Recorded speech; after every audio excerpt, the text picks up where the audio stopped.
Salut à tous les amis, j'espère que vous allez bien. Aujourd'hui on se retrouve avec Fred FMC pour aborder un sujet très intéressant, c'est la différence de vision qu'on peut retrouver entre les États-Unis et la France sur le MMA et leur posture. Les amis, pensez à vous abonner, pensez à nous mettre en commentaire s'il y a des sujets en particulier que vous voulez qu'on aborde, on le fera avec grand plaisir. Donc Fred, nous on a été étonnés. Ouais. Ça fait quelques temps qu'on est étonné en fait des réactions des Américains vis-à-vis d'Abdul. Ouais, des médias américains. Sur Twitter, tu as été choqué de plusieurs commentaires. Moi j'ai été surpris de commentaires, ouais, mais pas que sur Twitter, un peu sur tout. Sur MMA Fighting, sur MMA Junkie, sur la vision, enfin sur les commentaires américains, la manière dont ils voient Abdul. Oui, et l'intérêt des journalistes aussi pour Abdul. C'est ce qui m'a surpris en fait. Ouais. Est-ce que tu peux nous dire c'est quoi leur vision d'Abdul, comment ils le voient, c'est quoi la différence que tu as notée par rapport aux commentaires, enfin à la vision française, on va dire? Il y a une différence significative en fait entre la France et les États-Unis. C'est au milieu du modèle des performances américains, c'est dans leur modèle de performance technico-tactique, c'est la lutte. Donc en fait, nous en France, on s'interroge, nous les premiers, on s'interroge sur le fait de se dire, est-ce qu'Abdul, quand il va arriver au top 15, top 10 de l'UFC, est-ce qu'il a le niveau en striking pour inquiéter les Américains? En gros, ça c'est la question, c'est un raisonnement français. Abdul, là-bas aux États-Unis, c'est totalement l'opposé. C'est-à-dire qu'eux, ils se demandent pas si Abdul a le niveau en striking pour inquiéter les Américains dans le top 10 ou le top 15. Eux, ils se demandent quel membre du top 10 va pouvoir arrêter la lutte d'Abdul. Parce que tu vois la différence, en fait, la sensibilité est totalement différente. Donc en fait, tu t'aperçois qu'en fait, les mecs, ils se disent, en fait, eux, ils s'interrogent en donnant des noms. Comment un Geoff Neal, comment un Stephen Thompson, comment un Vicente Luque, comment un Chiesa va faire pour gérer techniquement le single leg ou la gréco d'Abdul. D'accord. Et comment ils vont faire pour gérer son sol? Peut-être parce qu'ils ont une sensibilité quand même plus grande à la lutte parce que la lutte aux États-Unis, c'est culturel. C'est culturel. La lutte universitaire, les gens ne se rendent pas compte, mais c'est vraiment, ça remplit des Bercy, ça remplit des stades, mais tous les ans, c'est la NCA en lutte, c'est quelque chose. Alors que en France, la lutte, culturellement, on n'a pas une culture de la lutte. Par contre, en striking, avec le Muay Thai, avec le full contact, on a vraiment plus une culture du striking que de la lutte. Et donc, ils ont expliqué cette vision. Ils ont une vision qui est totalement opposée. Et du coup, les réactions, par exemple, des mecs, c'est de dire, est-ce que vous avez vu, par exemple, sur Aratic, j'ai parlé avec un mec, est-ce que vous avez vu tous les single legs qu'il a enchaînés pour amener Aratic? Il n'y a aucun Français qui en a parlé. Il n'y en a aucun Français qui a parlé. Les mecs qui peuvent identifier ça. Il y a quelques-uns qui ont dit qu'il avait fait un beau travail de tir. Si, c'était. Ce qui est marrant, ce que je dis ça, c'est que les commentaires, quand tu regardais sur UFC Fight Pass, moi j'ai regardé sur UFC Fight Pass, tu vois, c'était en anglais. Et ben quand Abdul a ramené le takedown. En gréco, en gréco, ils ont dit c'est magnifique de voir ce chain wrestling, tu vois. Oui, mais en anglais. Mais en français. Il n'y a personne qui est capable de te faire la différence entre le single leg, l'amener au sol qu'il a fait. Personne n'en a parlé. Il faut un mec comme Maxime, tu sais, le coach de lutte, pour pouvoir identifier. Parce qu'en fait, alors au début, à la base, je voulais vous l'illustrer avec les images, mais ça pourrait porter préjudice à Abdul. Donc c'est pour ça qu'on a décidé de ne pas le faire. Mais en fait, voilà, Abdul, il a enchaîné plusieurs techniques de lutte libre pour amener Aratic au sol. Donc en fait, et à un moment donné, il lève les deux jambes de Aratic sans attraper la deuxième jambe. Parce qu'en fait, il travaille sur les hanches, sur les appuis. Donc en fait, il vient chercher le talon. Bon, on ne vous en dit pas plus. Allez voir la vidéo et vous allez comprendre que vous le voyez rarement en MMA. C'est des mouvements qu'on ne voit pas en MMA. En MMA, c'est ce que disent les Américains, là où ça peut être difficile pour un Vicente Luque, un Geoff Neal, un Stephen Thompson, tous ces mecs-là. Et même ils parlent de Léon Edwards, carrément. Donc imagine-toi. Nous, on ne va pas parler de Léon Edwards. Non. Il n'est même pas à l'UFC encore. Mais ils disent comment il va faire quand il va être pris en single leg, qu'il est habitué à des single legs classiques. Et pas des single legs Eux, ils appellent ça la lutte dagestanaise. Du Caucase. Du Caucase. Un peu comme Shimaev qui part sur single, qui enchaîne. Ce chain wrestling, en fait. Exactement. Cette lutte en chaîne. Et tu as vu que les commentaires étaient totalement différents. Et même sur les commentateurs. C'est-à-dire que les commentateurs américains, ils identifient la lutte d'Abdul. Ils identifient ses contrôles. Tu vois, ils identifient son body lock, comment il va placer sa tête. Donc en fait, il y a une différence de sensibilité de posture qui est totalement opposée, où nous, on se questionne sur son niveau striking, et eux se questionnent comment les autres vont faire pour contrecarrer leur lutte. Alors ils donnent des noms. Ils disent oui, il faudra un Covington, il faudra un Kamaru Usman, il faudra un Belal Mohamed, il faudra un Shimaev. Mais ça va créer des scrambles de dingue.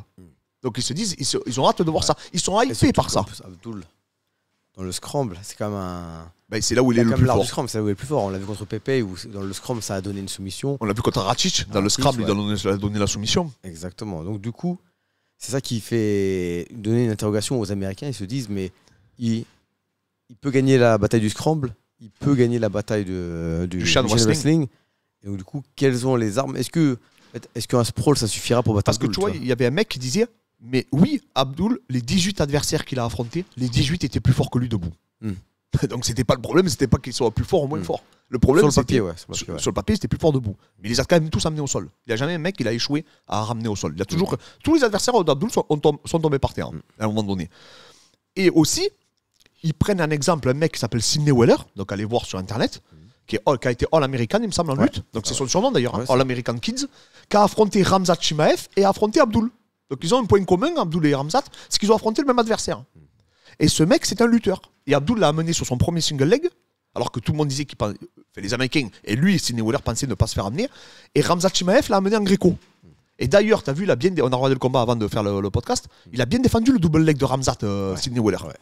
Donc en fait, les mecs ils disent, il n'y a que Ramzat Chimaev et Abdul qui ont le point commun d'avoir détruit au premier round Sidney Weller, le lutteur américain, en disant, vous vous rendez compte, ils l'ont amené très facilement Abdul sur un single leg et Ramzat sur un mouvement de gréco. Ouais.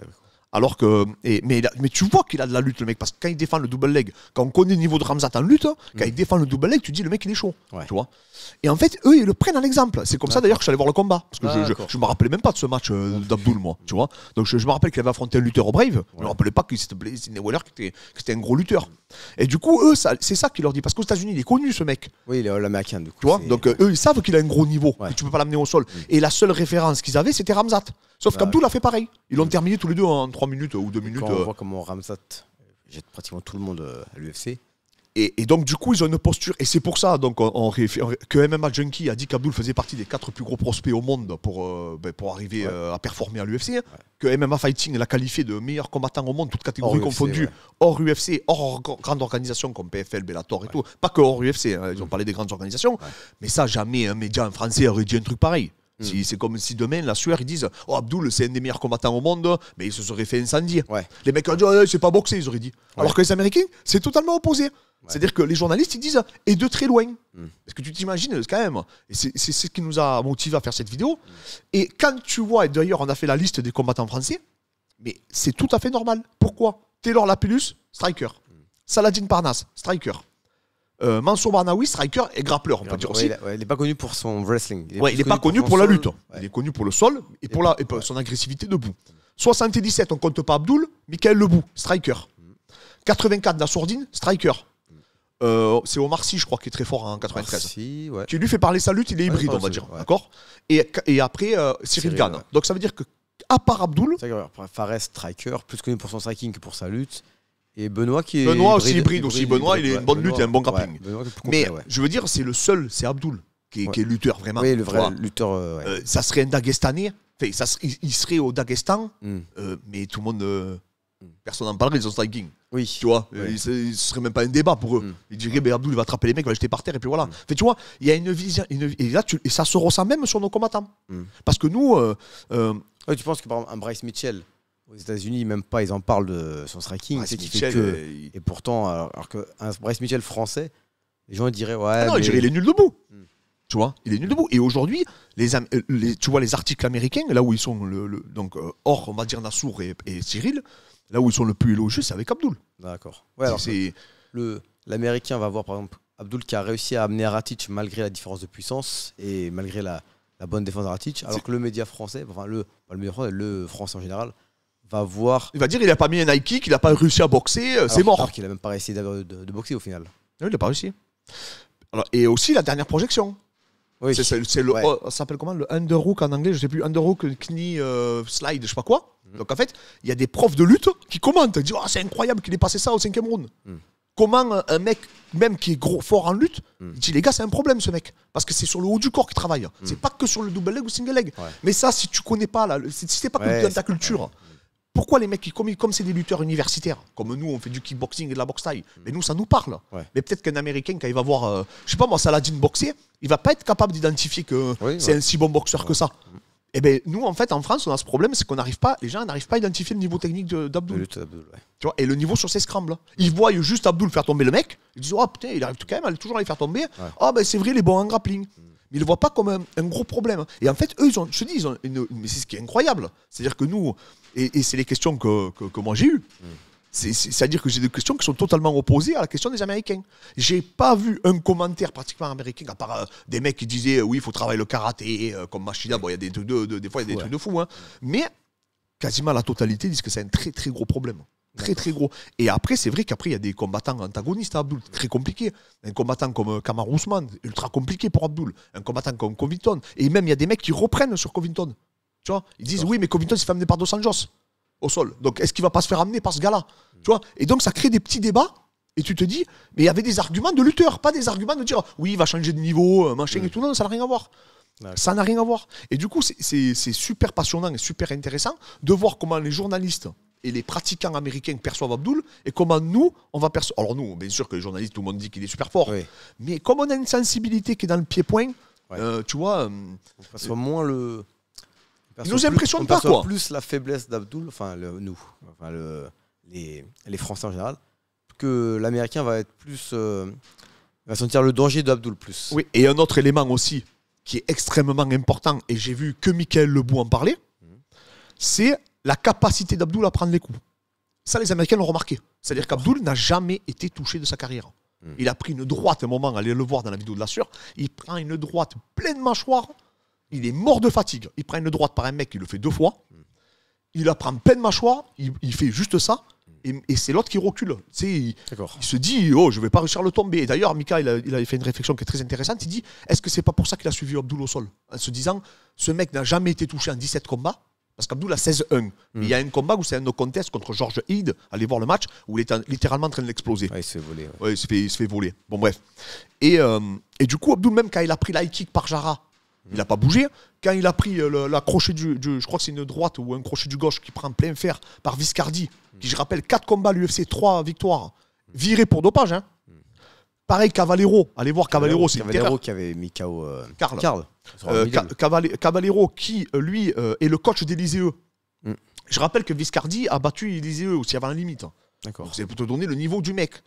Ces mecs l'ont tapé à Abdul, plein fer. Ils l'ont pris pleine mâchoire. Et il n'a jamais fait l'ascension. Il a une tête dure. Ça, c'est génétique. C'est pas le travail, c'est pas vrai. Hein. Faut pas se leurrer. La capacité d'encaisser les coups, c'est génétique. Et là, il a de la chance. Parce que si tu n'encaisses pas les coups et qu'en plus, en boxe, c'était pas extraordinaire, tu vois, voilà. Et en fait, aussi, les gens ne se rendent pas forcément compte parce qu'ils pensent que le MMA, c'est comme un jeu vidéo, un RPG. C'est-à-dire que tu dis, il faut qu'il travaille la boxe, je vais lui donner des points, des compétences. Sauf qu'ils ne comprennent pas que le schéma d'apprentissage n'est pas le même en boxe, en lutte et au sol, par rapport aux individus. Pas tout le monde peut être Adesanya, pas tout le monde peut être au sol Abdul, pas tout le monde peut être en lutte Kamaru Usman. Sinon, ça serait trop facile. Tu as juste à t'entraîner, c'est fini, on n'en parle plus. Par contre, sur la gestion de distance, c'est vrai qu'il faut qu'il fasse des progrès. Sur le timing, il a un très bon timing. Contre, là où il était très intelligent, c'est qu'il a réussi à imposer son game plan, à essayer de relutter dans le dernier round et à pas tenter, à pas perdre sa ligne de directrice. Et vouloir boxer contre un mec qui te met 10 cm d'allonge, une tête de plus, c'était suicidaire. Surtout que c'était un striker à la base. Ouais, surtout qu'en plus, Aratic, il est fort debout. Ouais. Donc il est compliqué debout. Ça aurait été.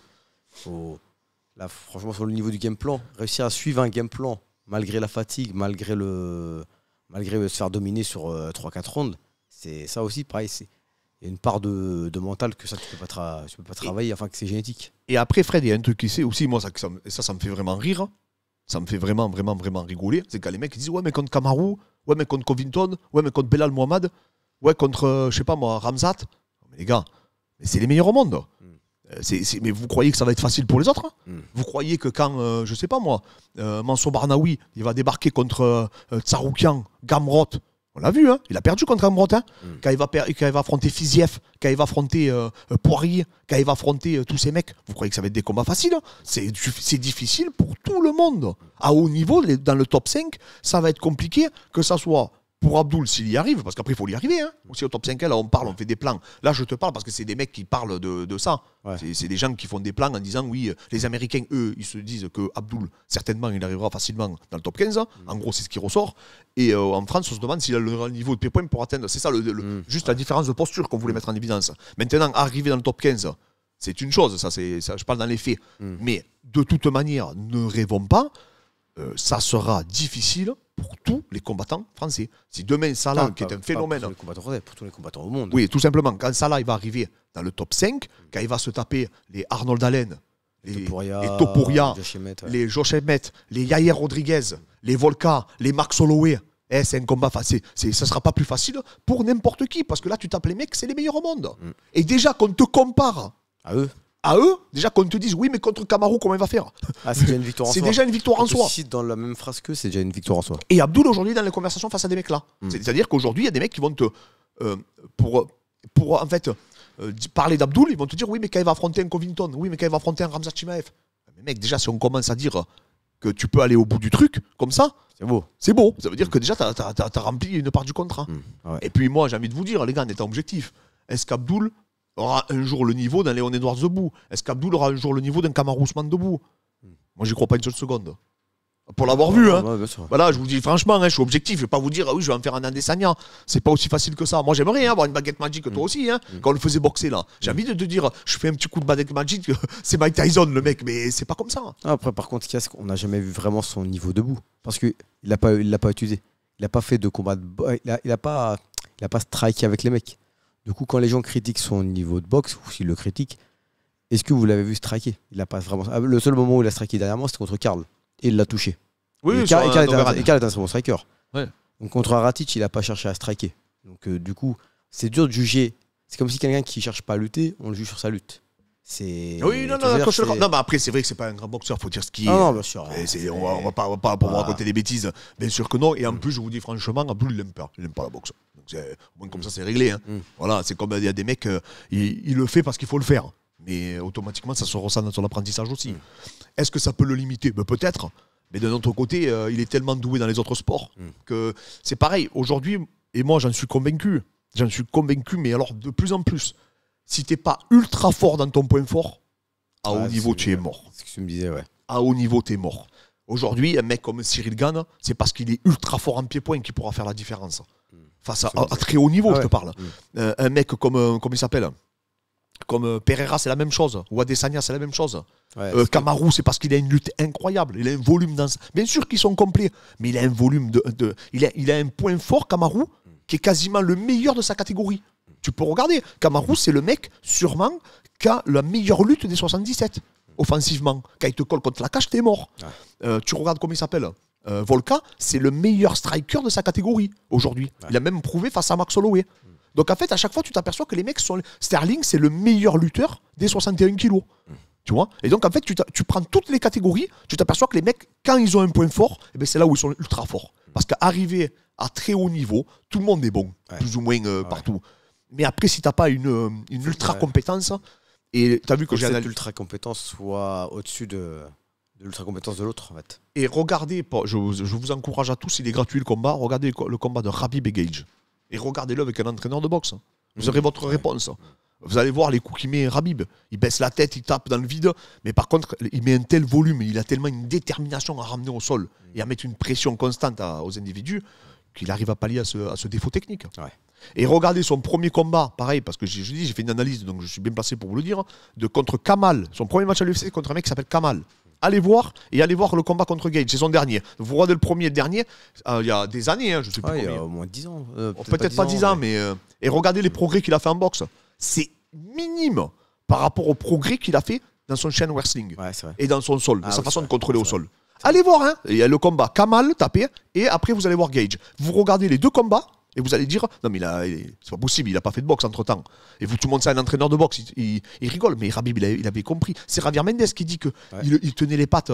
Javier Mendes disait que Khabib faisait un peu de boxe à l'AK pour faire plaisir à son père, parce que son père voulait qu'il écoute Javier Mendes.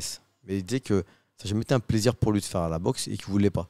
Alors que Islam, lui, par contre, il voulait être bon en boxe. Lui, il dit que c'est la différence entre Islam et Khabib, parce que Khabib n'a jamais voulu être bon en boxe. il le faisait pour faire plaisir à son père qui lui a dit écoute Javier Mendes, s'il dit t'entraîner en boxe, tu t'entraînes en boxe. Mais il disait que c'était lui, s'il s'écoutait lui-même, il n'aurait même pas fait de cours de boxe, il disait pratiquement Khabib.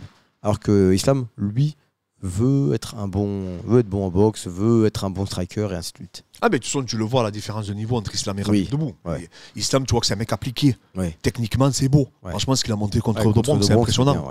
Khabib, tu le vois contre son dernier. Vous regardez le dernier combat de Gage, Khabib, et vous regardez Dobronx, Islam, mais ça n'a rien à voir le niveau debout. Et après, voilà, et Khabib, la chance qu'il a aussi, et comme je te dis, ça, c'est une chance, c'est qu'il a c'est un encaisseur de fou. À un moment, il prend un combo par Gage. Mais franchement, il fait juste ça, tu vois, un peu. Il est à peine sonné, quoi. Le mec, il a une mâchoire, elle est en titane.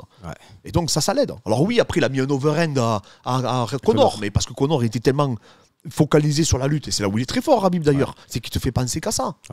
C'est qu'il te fait penser qu'à ça. Et donc, du coup, d'ailleurs, j'ai envoyé la vidéo à Abdul pour qu'il s'en inspire, tu vois, du volume qu'il met Khabib, de cette intensité, de sa façon de boxer, cette agressivité qu'il provoque. Hein.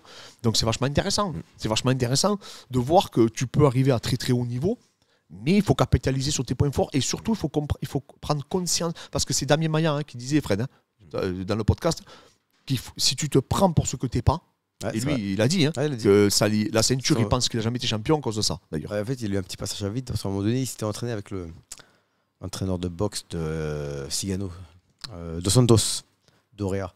Et il disait que pendant des années, il s'est pris pour un boxeur, et il a enchaîné des petites défaites contre Marc Munoz, contre des mecs, et il disait que des mecs que normalement, s'il avait suivi ce pourquoi il était fait, il pense qu'il les aurait battus.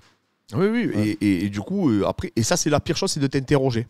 Et regardez le combat aussi Cormier-Miocic, écoutez le coin et ce que disent les gens quand il est touché debout. Tout le monde lui dit, mais qu'est-ce qu'il fait? Lutte-le! Tu l'as jeté au premier round comme un enfant, il a même pas senti la portée sur son épaule, il a jeté par terre contre Miocic. Et après, derrière, il se prend pour Mayweather, il se fait éclater. Contre Gus Sanson, il a fait la même chose, Cormier. Allez voir, il le prend, il le claque par terre, il le tabasse. Franchement, il le surclasse debout au sol et en lutte. Et en lutte. Hein. Et après, derrière, il se prend pour un boxeur. Et là, il prend ce fameux high kick qui a failli retourner le combat. Il a failli perdre. Et son coin, il dit, mais lutte. T'es mec, t'as fait les JO, mon gars. Lutte-le mec. Après, je peux comprendre que c'est gratifiant de mettre des KO et tout. Mais au bout d'un moment, il faut prendre conscience de tes points forts et de tes points faibles. Même si, attention, Cormier boxe bien. Surtout en dirty boxing, tu vois. Il est efficace. Mais du coup, voilà. Et c'est vrai que, je te dis, cette vision qu'on a, et de toute façon, après, tu le vois, Jones, lutteur, Cormier, lutteur, Sterling, lutteur. Après, tu as quelques individualités, mais Gage, je savais de la lutte aussi. Tony Ferguson était prof de lutte à la base. Donc, en fait, tout le cursus américain, quasiment, c'est à 99%, c'est des lutteurs. Oui, c'est vrai. Donc, c'est vrai que c'est. Voilà, Adesanya, il n'est pas américain. Il est pas, oui, bien sûr. C'est vrai que la plupart des. Soit Covington, tout ça. Tout ça. Kamaru, il est américain, il a vécu aux États-Unis toute sa vie. C'est un lutteur. Du modèle de performance américain. C'est la lutte. Hein. Johnny Hendricks, c'était un lutteur, champion de 77. Tyrone Woodley, c'était un lutteur. Matt Hughes, avant Georges Saint-Pierre, c'était un lutteur. En fait, t'as un petit Stephen Thompson par-ci par-là, mais c'est vrai que leur modèle, c'est. Mais tu vois, comme les Brésiliens, je regardais l'UFC à Rio, et c'est vrai qu'on en discutait avec un pote, il me disait, tous, ils ont un sol, mais solide, tu vois. Ils ont tous un sol, les Brésiliens, même les mecs qui viennent, entre guillemets, du Muay Thai du Brésil, ils ont tous un sol. Plus que la moyenne, tu vois. Enfin, qui ont. Alors que tu vois, des UFC aux États-Unis, tu vois des mecs qui ont des sols, mais qui est vraiment très très faible, tu vois. Parce que le modèle brésilien, je pense que tout le monde a du sol au Brésil, tu vois. Enfin, ils ont tous un minimum. Alors que l'américain, il a au moins la lutte en général. C'est vrai que et le français, de manière générale, a cette culture du pied-point, a cette culture du striking. Quoi. Mais oui, regarde Bonical. Bonical, tout le monde en parle parce que c'était un grand lutteur à la base. Ben Askren, il ne savait pas mettre un coup. Ben Askren, il ne savait pas mettre un coup de poing. Et Ben Askren, il a été invaincu, je ne sais pas combien de temps, il a gagné le Bellator, il a tout gagné, le mec, pratiquement. Après, il a pris ce coup de genou qu'il a arrêté. Tu vois, ça l'a stoppé dans son truc. Quoi. Après, tu as toujours un petit Anthony Pettis par-ci, par-là, un Stephen Thompson. Mais de manière générale, c'est vrai que le modèle ça reste américain, c'est la lutte. Et du coup, c'est peut-être pour ça qu'ils ont une meilleure sensibilité que nous pour Abdul, une meilleure analyse que le média français en général. Moi, je trouve qu'ils sont. En fait, du coup, je les ai trouvés même généreux dans leur analyse. Tu vois. Surtout que c'est pas que les Français soient enthousiastes, c'est normal parce que nous on est derrière lui, mais que les Américains soient enthousiastes entre guillemets pour quelqu'un qui n'est pas américain, c'est là que c'est surprenant des fois. Ouais, parce que même les commentateurs, t'as vu comme ils en parlent, c'est incroyable. Ah ouais. C'est-à-dire que faut se rendre compte, les gars, que c'est assez. Nous, on est surpris avec Fred de l'enthousiasme qu'il y a pour Abdul par les médias étrangers, en fait. Tu vois, encore en France, c'est tout à fait normal que. Tu vois, et encore plus nous. Oui. Tu comprends, je te dis, qu'on ne soit pas objectif, c'est tout à fait normal qu'on soit biaisé complètement. Ouais. Mais après, nous aussi, on a des éléments. On sait, on l'a vu faire des trucs. On a les sparring avec des lutteurs que vous n'avez pas. Tu vois, pour vous donner un exemple, à l'époque, on nous avait envoyé un message. Moi, je recevais pas mal de messages anonymes où les gens me disaient, mais qu'est-ce que tu crois que tu fais avec Abdul?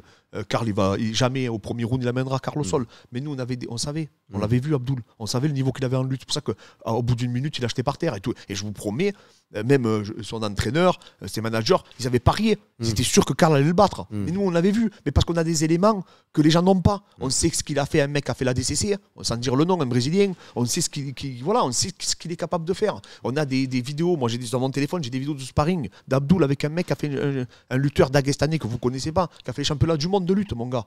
C'est pas un rigolo, le mec, c'est un monstre. Et moi, j'ai des sparring d'Abdul contre lui, donc je connais son niveau. Je sais la force qu'il a, le timing, la technique et tout. Et quand j'ai dit qu'il va attraper Karl contre la cage ou qu'il prend bodylock et tout, c'est fini. Et ça a été fini, malheureusement. Mais parce que nous, on a les éléments. Donc, automatiquement, c'est comme Mansour. Je le raconte toujours l'anecdote. Mansour, quand tu le vois en vidéo, tu te dis, oui, il est bon, mais c'est pas un truc de ouf. Le jour où tu l'as dans tes bras, Mansour, et le jour où il t'attrape la main, tu te dis, qu'est-ce que c'est ce mec? C'est quoi sa force? Il fait 10 rounds de lutte, alors que c'est pas sa spécialité. Il a même pas une émotion, même pas il est essoufflé. Ouais, c'est impressionnant. C'est impressionnant. Et ça, quand tu l'as pas vécu, quand tu l'as pas eu dans tes mains, tu peux pas le comprendre. C'est très difficile de se prononcer sur les individus. Tu vois. Donc, comme je dis, c'est normal que nous, les Français, on soit enthousiastes, que ce soit pour Saladin Parnasse, qui est pour moi d'ailleurs le meilleur combattant de MMA français. Je parle techniquement en tout cas. Là, je parle vraiment sur l'aspect technique. Je trouve que c'est celui le plus complet. Il est fort au sol, fort en lutte, fort en boxe. D'ailleurs, on parle pas beaucoup de sa lutte, mais il a une très grosse lutte, Saladin. Mais du coup, voilà. Et nous, donc, on est enthousiasmés. Mais tu vois, on parlait avec Santiago, qui est espagnol. Mais quand nous, on a parlé de Saladin, il nous a dit, mais les gars, on a Topuria, nous, qu'est-ce que vous me parlez de votre copain? En fait, c'est vrai que des fois, peut-être que nous... tu vois, c'est très français, ça aussi. Mais c'est vrai que Topuria, c'est incroyable ce qu'il fait. Les Espagnols, t'imagines, ils ont Topuria, mon gars. C'est le mec, il vient de détruire un top 10 mondial. Mais il a détruit, quoi. Attends, jamais j'aurais cru qu'il détruirait Barce Mitchell comme ça. C'est un monstre, ce mec.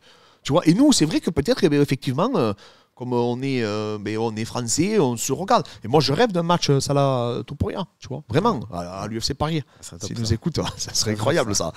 Il est espagnol, ça serait extraordinaire, sur à côté.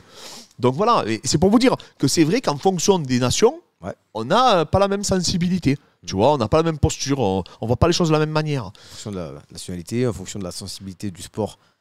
Par exemple, demain, il y aurait un judoka, par exemple, qui serait super fort en MMA. Peut-être le public français qui est plus adapté au judo, il serait plus sensible à ce combattant-là, parce qu'il y a beaucoup de judo en France, ou les Japonais, ils seraient plus sensibles à ce combattant. Il y a une part de sensibilité par rapport au sport dans lequel tu es. Oui, parce que même on a eu pas mal de judokas. On regarde Gaël Grimaud, Karl Amoussou, c'est des judokas à la base. Donc, non, je ne suis pas étonné. Et là, maintenant, on a une nouvelle vague à travers le MMA Factory, tu sais, de Tchétchènes, de Dagestanais qui arrivent aussi. D'accord. Et tu vois, Tourpal, etc., par exemple. Moi, je trouve très très fort. Ils ont des grosses luttes. On a Ramzan aussi. Qui est issu de la lutte. Donc maintenant, on commence nous aussi à avoir des Caucasiens qui vivent en France, qui sont français dorénavant, et qui vont amener la lutte sur le devant de la scène. Parce qu'avant, c'était très judo et très boxe, la France. C'était quand même cet héritage-là, on avait très peu de lutteurs, en réalité. Et là, maintenant, c'est vrai que c'est en train de... Regarde Benoît, le combat qu'il a fait, pas le dernier, celui d'avant. Il a fait beaucoup de luttes. Oui, bien sûr. Mais Benoît, il a beaucoup de victoires par soumission. Donc, non, mais Benoît, il a un style vraiment hybride. Il a un style vraiment hybride. Et un mec comme ça aussi, c'est pas qui. Il a un style hybride, tu vois. Oui, aussi, Bon timing en boxe, bon boxeur, en même temps bonne lutte et tout. Donc voilà les amis, c'était une différence de sensibilité. Moi je trouve que c'est un débat qui est fait. C'est pas un débat, c'est une posture, parce que là c'est pas un débat réellement qui a raison, qui a tort. Mais c'est juste pour vous exposer vraiment la différence de vision. Et avec Fred, on s'est amusé à regarder pas mal d'articles, pas mal de commentaires et tout. On a lu un peu partout, parce que vous les trouvez partout, surtout les médias. Et en fait tu t'aperçois qu'il y a vraiment une différence de vision chez les athlètes et chez les individus. En tout cas les amis, Pensez à vous abonner. Merci encore à tous pour vos messages, pour vos encouragements, etc. Quoi qu'il arrive, j'espère que tous les Français vont performer et qu'on retrouvera tout le monde à l'UFC Paris et qu'ils feront un perfect comme ils ont pu faire La dernière fois. la dernière fois. Allez les amis, on vous souhaite une bonne journée, une bonne soirée. Merci à tous.